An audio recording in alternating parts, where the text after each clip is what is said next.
Okay. And so I still hated myself.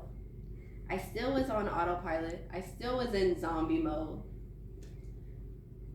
And I did not want to deal with any of it. I didn't want to face it. And then it created this tension inside of me of like, why don't you want to face it? What are you so afraid of? Y'all, I was afraid of me. I was afraid of finding out who I really am. Like, am I really this dirty, disgusting, nasty person that I've been saying behind closed doors and in my head that I was? Because I would tell myself I was fat. I would tell myself I was ugly. I would tell myself I didn't deserve nothing. I wasn't pretty. That I shouldn't live. And that was the me watering seeds that should not have gotten planted, but they did. And I had to go through this process of letting the divine gardener come through and uproot some stuff. And so after I lost my house and I lost my job, I moved back in with my parents into a town that I said I would never move into. And if you remember at the beginning, I talked about I don't want to be a burden. I don't want to feel like a liability. But God brought this all full circle for me to see that He was still in the midst of it, that He was still right there with me. And when I say that, I know it sounds cliche, but because of what I've walked through the last 10 years, there's just no mistaking what it is that I've felt, what it is that I've done, and who I've become, and who God has called me to be because of what I've experienced.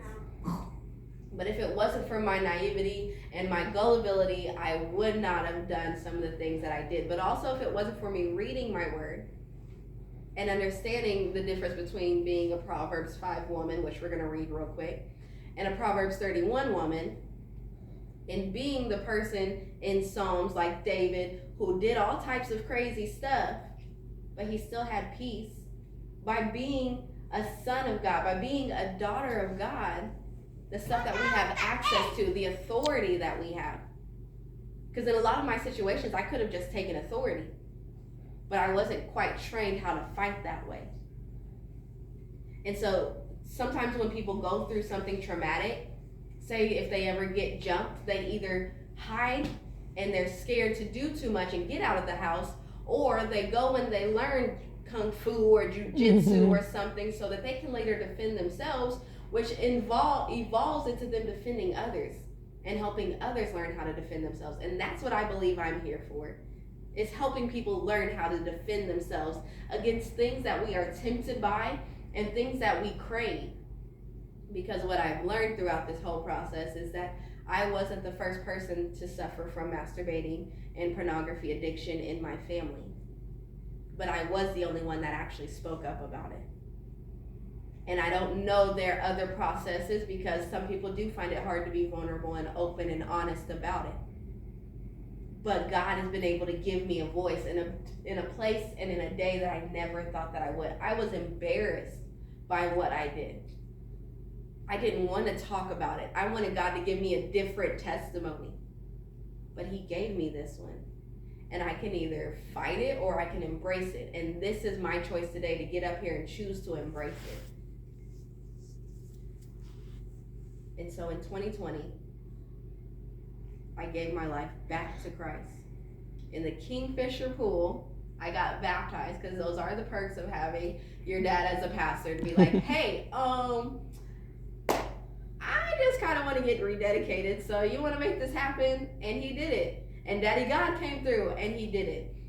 And all of the things that I have been praying for had started to get restored in my life, but I couldn't see those things manifesting because I was still so full of dirt and gunk and hatred and bitterness and toxicity that I was like, God, I smell you. God, they done taught me how to make a Krabby Patty, but I still ain't got to taste this thing yet.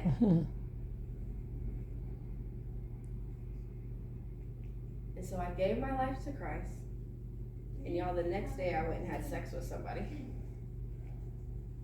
And I was like, God, I thought I was going to change. Like, where's it at? I thought I was going to do better.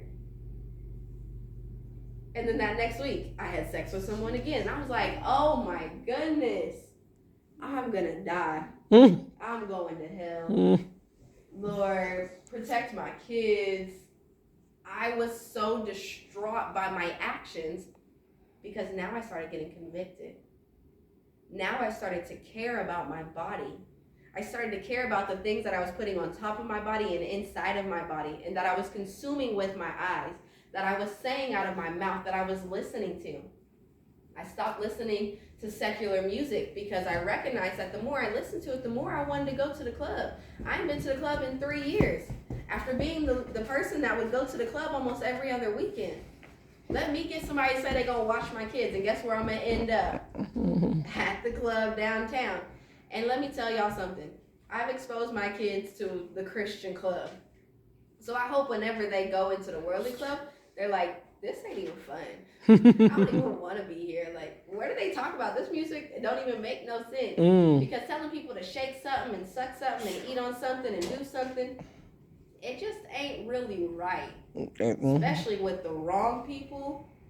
Like, it's one thing, I feel like when you're married and you can act on those emotions, but it's another thing when you're single and you're trying to live out a life of health, of consciousness, of awareness of what you believe and what you say you're going to walk out, and it's confusing. And so as I started getting closer to God in 2020, I moved back to the town that had brought me a lot of, you can just mute that, TJ. You can just talk that. I had moved back to a town that had actually caused me a lot of grief and frustration and depression and resentment and bitterness. And y'all, did I think I was gonna die? Like, I know I say that a lot, but it was constantly running through my head. Like, I was constantly thinking about death. I was constantly fearing death because I wasn't ready to go. I didn't know that I wasn't ready to go, but I was like, everybody says they want to go to heaven, but like, I don't really want to go there if I gotta die. So that means I'm gonna leave behind people that I care about. You can throw that back there.